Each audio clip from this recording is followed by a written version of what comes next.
今天说一个很不幸的消息，中国已经进入通货紧缩时代。最近你有没有发现，自己一直买不起的那些大件，比如房子、车子、电子产品，价格都在慢慢下降，而那些生活必需品，像水、电、煤气、粮食、蔬菜，反而一个劲儿涨价，导致每个月的钱包越来越扁。这背后，其实我们可能正在经历通缩，也就是通货紧缩。相信很多人对通货膨胀比较熟悉，觉得物价上涨是常态。实际上，通缩比通胀更危险。简单来说，通货紧缩就是大家的钱越来越少了，导致消费能力下降，企业赚不到钱，不敢投资，整个经济就开始变冷。很多商品虽然便宜了，但没人敢买，因为大家口袋都没钱了。而另一方面，那些基本生活所需的东西价格却在涨价，这是因为无论经济怎么变动，水电煤气、粮食、蔬菜这些东西大家都离不开，它们的供需关系不受影响，价格自然不会降，甚至会涨。总结一下，通缩是个信号，意味着经济可能正在放缓或走向衰退。大件虽然降价，但还是买不起，而生活必需品还在涨价，钱变得越来越不够花，这就是通缩带来的痛苦。那么，通缩和通胀到底对我们普通人的生活会有什么不同呢？最明显的区别就是我们的感受。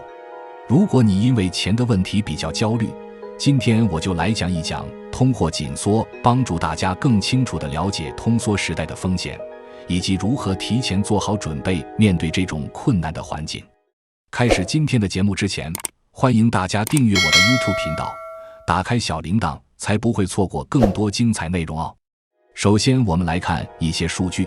今年第二季度，深圳新增登记失业人数同比增长了 40%。 在广州，即便是滴滴司机拼尽全力工作，一个月收入也不到1万元。而在北京，中关村的写字楼空置率竟然高达 12.6%， 是疫情前的10倍，业主们纷纷降价抢租。大家都知道，通胀时物价会上涨，钱越来越不值钱，而通缩时物价下跌，1块钱能买以前2块钱的东西。从我们的实际感受来看，现在确实是出现了通缩现象。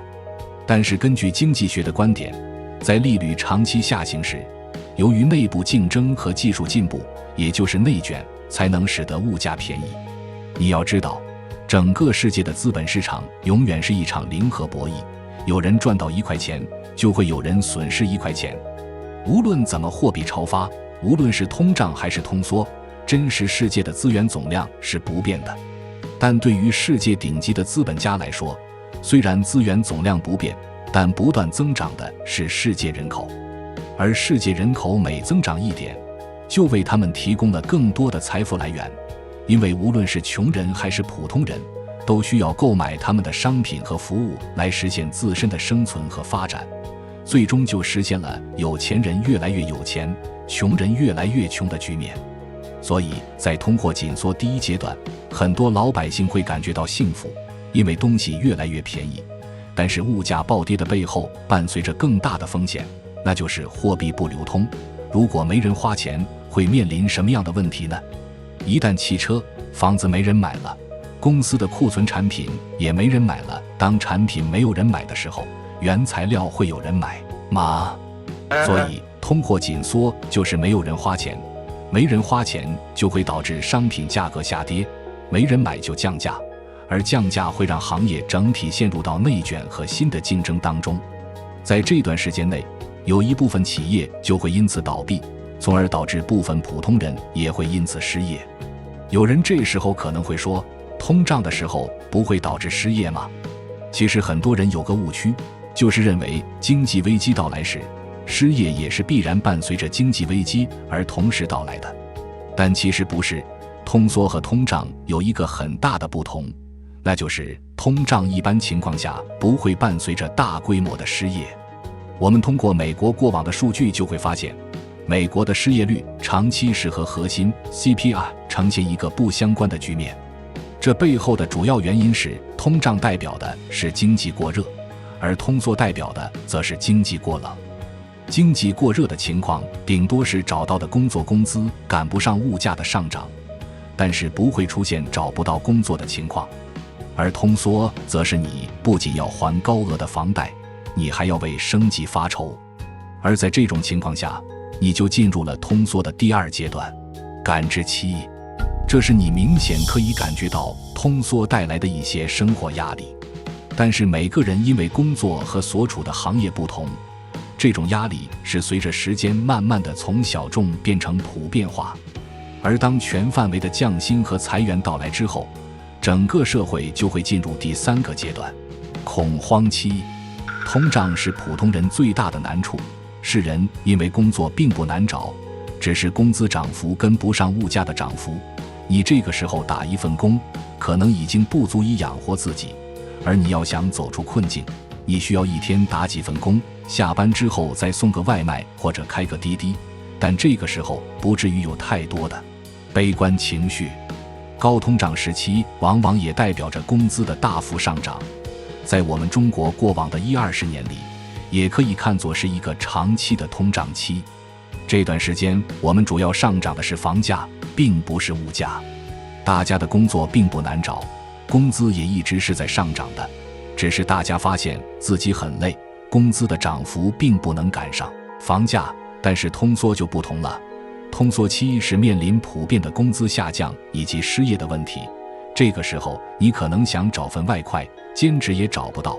所以我总结了下通缩的过程，也就是赔钱的公司集体降薪、裁员、倒闭到个体失业的过程。你看一环套一环，网上好多人不明白一个道理，为什么最近汽车大幅降价？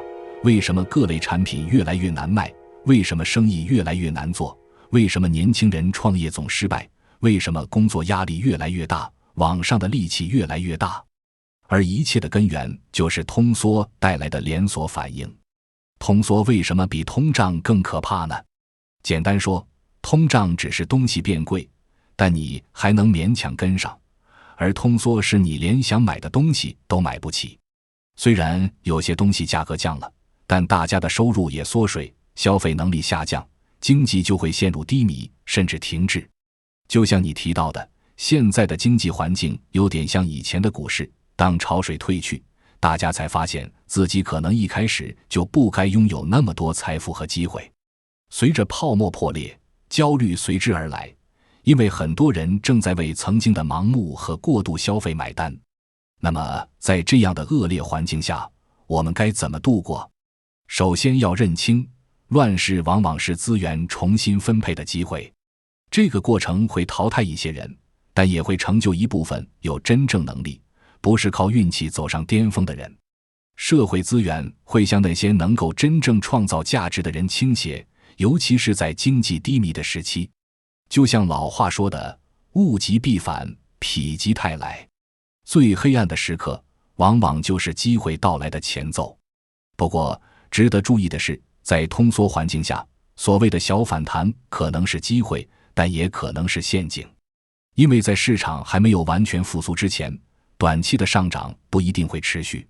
因此，最重要的是保住你的现金流，控制风险，减少借贷和杠杆。这样你才能在经济回暖时有足够的资金和能力抓住真正的机会。这也是通缩时代下的生存之道，稳住，保存实力，等待黎明的到来。